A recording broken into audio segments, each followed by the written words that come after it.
जमात जो कैदी नंबर 804 के ज़ेरे क़यादत काम करती है, उनको हम ये याद कराना चाहते हैं, बावर कराना चाहते हैं कि आइंदा के लिए अगर हमारी लीडरशिप के ख़िलाफ़ इस किस्म की बदज़बानी की गई तो ज़बान हम सब के मुँह में भी है और हमारी इनसे शायद लंबी हो, लेकिन हम सियासी वर्कर होने की हैसियत से हद और हदूद में रहते हैं। अब मैं आपको ले जाना चाहती हूँ कि एक जमात है जिसने अपने दौर हुकूमत ने पाकिस्तान को आलमी तन्हाई का शिकार किया, सीपैक का बट्ठा बिठाया, कश्मीर कॉस को नाकाबिले तलाफ़ी नुकसान पहुँचाया और हर पाकिस्तान के दुश्मन की खुशनुदी के लिए हर मुमकिन कदम उठाया।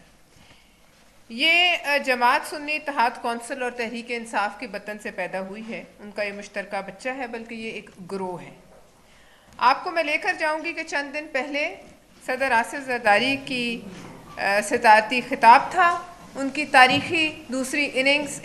अपने खिताब में अपनी दूसरी इनिंग्स में उन्होंने मुफाहमत की बात की, उन्होंने कश्मीर की बात की,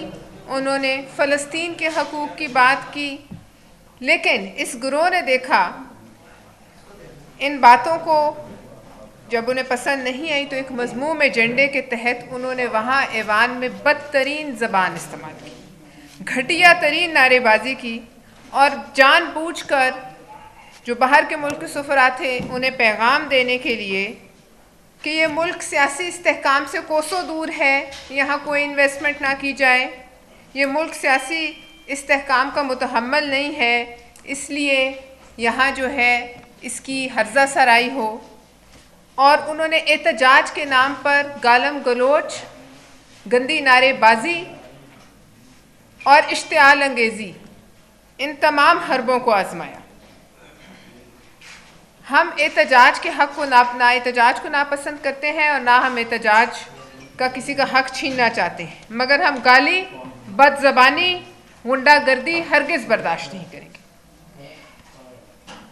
हम सियासी वर्कर हैं और हमें हमारी जमात ने इस किस्म के अल्फाज और ज़बान इस्तेमाल करने से मना ज़रूर किया है।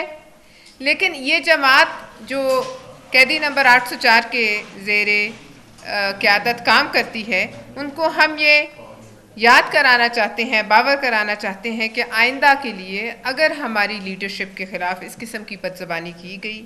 तो हम इनकी तरह सोशल मीडिया टीम पर फ़र्ज़ी नाम और फ़र्ज़ी शक्लें लगाकर गालियाँ नहीं देंगे। हम इनको जवाब देंगे इन्हीं की ज़बान में, लेकिन छुप छुप कर नहीं देंगे। हम जहाँ जहाँ ये होंगे, हर गली, हर मोहल्ले, हर बाज़ार, हर नुक्कड़ में इनको इन्हीं की ज़बान में जवाब देंगे और सामने से देंगे। ज़बान हम सब के मुँह में भी है और हमारी इनसे शायद लंबी हो, लेकिन हम सियासी वर्कर होने की हैसियत से हद और हदूद में रहते हैं और हम उन हदूद को पार नहीं करना चाहते। अब मैं आपको ये बताना चाहती हूँ कि इस तमाम ये जो इंतशार आपको नज़र आए, इसका मकसद क्या है। किसी दिन चीफ ऑफ आर्मी स्टाफ को जो है धमकियाँ दी जाती हैं, किसी दिन supreme commander of armed forces सदर आसिफ अली ज़रदारी साहब के खिताब के दौरान ये गालम गलोच करते हैं। आसिफा भुट्टो ज़रदारी साहिबा की जो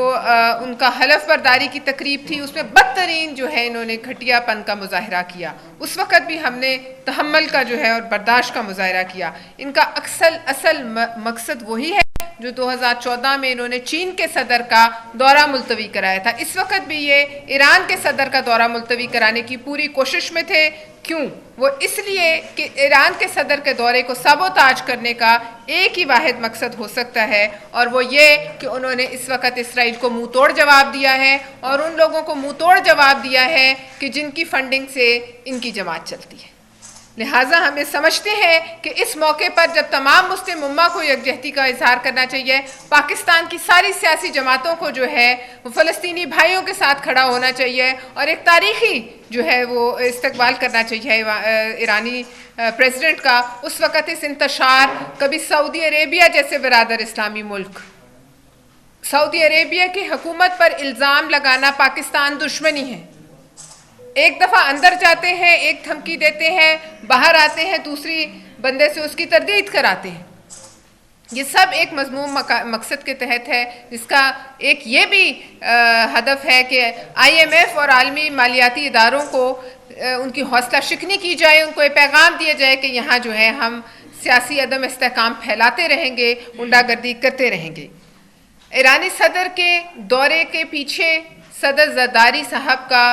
ईरान पाकिस्तान गैस पाइपलाइन का बहुत बड़ा मंसूबा भी बोल रहा है, और ये भी इनके लिए बहुत तकलीफ़ की बात है कि अगर उस पर इंशाअल्लाह कोई पेशरफ्त हो गई तो पाकिस्तानियों की जो एक बहुत बड़ी मुश्किल है, हम उस मुश्किल से बाहर आ सकते हैं, हम मुआशी गर्दाब से बाहर आ सकते हैं, हम इन बिलों से बाहर आ सकते, लेकिन वो इनको कबूल नहीं है।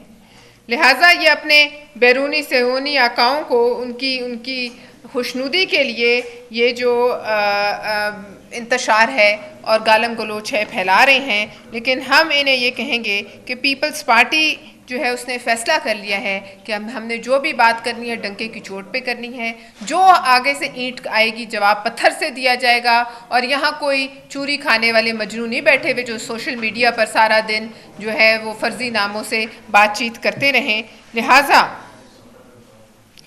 इस किस्म की गालम गलोच और इस किस्म की गंदी नारेबाजी अब ना ईवान में और ना ईवान से बाहर बर्दाश्त होगी, और वो जो गुंडागर्दी की सियासत जिस पर ये यकीन रखते हैं और जो इन्होंने की है, जो इनको यहाँ तक पहुँचा गई है, और ये आगे भी जो इनके गुमाश्ते हैं वो इमरान खान की सियासत को दफन करके रहेंगे। लिहाजा अब पाकिस्तान पीपल्स पार्टी इस बात पर फैसला कर चुकी है कि आइंदा के लिए इस जमात को एहतजाज का हक़ ज़रूर हासिल है, वो एहतजाज करें जहाँ मर्ज़ी करें, लेकिन इस जमात को ना हर्जा सराई, ना बेइज्जती, ना गुंडागर्दी, ना गालम गलोच, ना गंदे नारे, ये एक नारा मारेंगे हम इनके 100 नारों से जवाब देंगे। ये जिस ज़बान में बात करेंगे हम उससे बढ़ के इनको जवाब देंगे, और हर जगह इनका घेराव करेंगे, सड़कों में, बाज़ारों में, जो एलीट किस्म के रेस्टोरेंट्स में, होटलों में जाते हैं, हर जगह। लिहाजा ये अपनी खातिर जमा रखें, और इस रविश को जो है अगर ये जारी रखते हैं तो ये इनका उससे भी ज़्यादा नुकसान होगा जहां ये आज पहुंचे हुए हैं।